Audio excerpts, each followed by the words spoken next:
This video is going to demonstrate how to create a calendar in Google using appointment slots so that people can select times during which they'd like to meet with you and see times that are available as well as times that are already taken up by other users. We're going to begin by opening Chrome and going to calendar.google.com. This feature is only available within the Fort Worth ISD Google for Education domain. So one thing you'll want to check before you begin creating a calendar with appointment slots is to make sure that you are signed into your Fort Worth ISD Google account.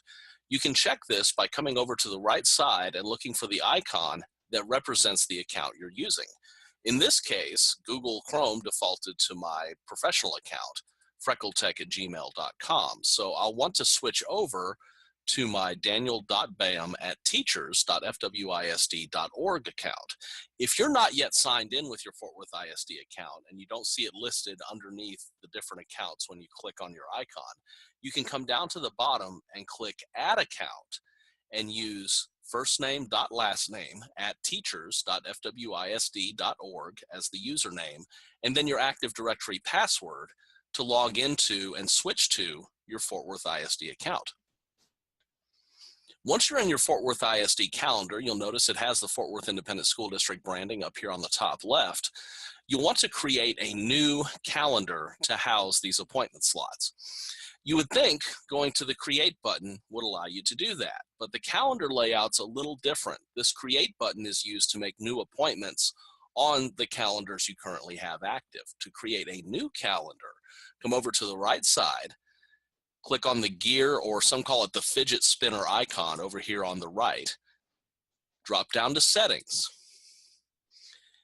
Here you have general settings that govern all of your calendars. You'll want to select the Calendars tab and then come down about halfway on the page and select Create New Calendar. I'm going to call this calendar Appointments. It's within the Fort Worth ISD organization. This calendar houses appointments for office hour visits. Location, we can put in the location. It's not required. I'm going to make it Fort Worth, Texas. The calendar time zone, United States, GMT, we're still on daylight, so Central Time. We can choose to share this calendar with others, but we're not going to do that right now because there's a separate sharing feature for sharing the appointment slots with people with whom you want to meet. So we're going to leave sharing this calendar alone and go ahead and create the calendar.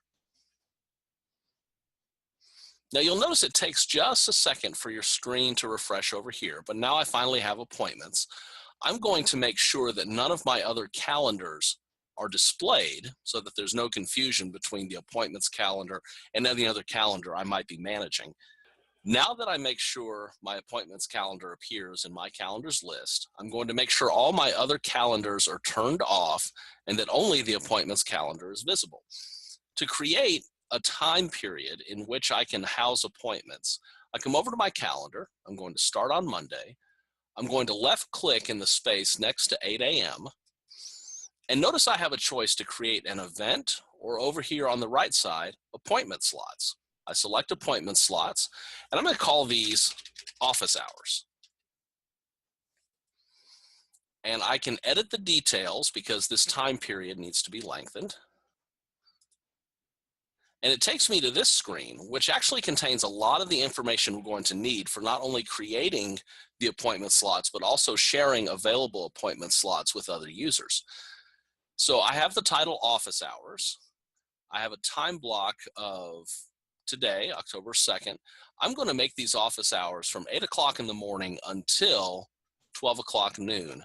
And I'm going to set up a repeat where I repeat these office hours on Mondays, Wednesdays, and Fridays. And I'm going to have it go on indefinitely. Some folks will choose to end it during the summer months or after so many weeks. I'm going to set a definite end date so that I can go in and change that later as my calendar becomes more defined. I click Done. We have the repeat set up, 8 o'clock to noon, beginning October 2nd. Now here's where we can get a little bit creative. We can choose to offer different lengths of appointments within this 8 o'clock to 12 o'clock block. It defaults to 30 minutes, but you can change it from anything to as little as 5 to as many as 1 hour. For demonstration purposes, I'm going to have 20-minute appointments, which will show how it looks to the end user when we share this calendar using this link. And we do a quick double check. We're creating it on the appointments calendar, office hours, repeating Monday, Wednesday, and Friday from 8 to noon, 20-minute appointment slots within this time period. Come up to the top and click Save. So now on my calendar on Monday, Wednesday, Friday, I have blocked out 8 o'clock to noon for office hours. So that takes care of the creation of the office hours appointments on the calendar owner's end. What does it look like to the folks who are trying to make an appointment with the owner of the calendar? Well, in order to do that, we need to jump back into the appointments setup and look at this link that's right here under the name of the calendar. I'm going to copy this link in its entirety, highlight, and you can right-click and copy link address. I'm going to open a new incognito window, which is a handy feature in Chrome when you're trying to check how users may see something that you own in Google, and paste the link into my browser window. It's asking me to sign in because you have to have some kind of Google account in order to access this calendar. I'm going to type in my personal email address, freckledtech@gmail.com. My password, which I won't repeat for digital citizenship purposes. Click Next. And here I see the appointment slots available from 8 to noon with the owner of the calendar on Monday, Wednesday, and Friday. So if I'm available to meet, I don't like to get up too early, so I'm going to select 10 o'clock on Monday. I, as the person making the appointment, can click on the 10 o'clock office hours. It attaches my name to it, where, let's meet in the library. I'd like to meet to discuss my professional development goals for 2016-17.